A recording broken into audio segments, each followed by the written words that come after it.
Assalamualaikum, nama saya Muhammad Azhari bin Kacil. Saya bermula dengan Hello Telco ni pada tahun penghujung 2019 lah. Okey, masa tu saya tercari-cari satu bisnes yang ada passive income. Income bulan pertama saya bermula dengan income lebih kurang RM10 dan saya agak ketawa lah kan.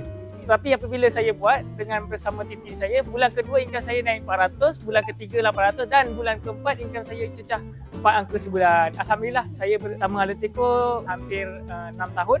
Alhamdulillah saya telah berjaya melahirkan dealer-dealer saya yang berpendapatan 4 angka sebulan dan berjaya mencapai impian mereka.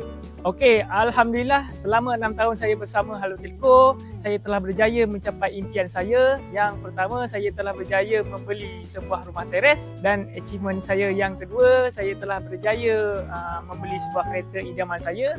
Impian saya yang ketiga, saya berjayalah memberhentikan isteri saya bekerja. Sekarang ni sepenuh masa lah. Antara achievement yang saya dapat, saya pernah dapat bonus 10 tahunan, saya dapat percutian. Hello Telco memang terbaik, maju bersama Hello Telco.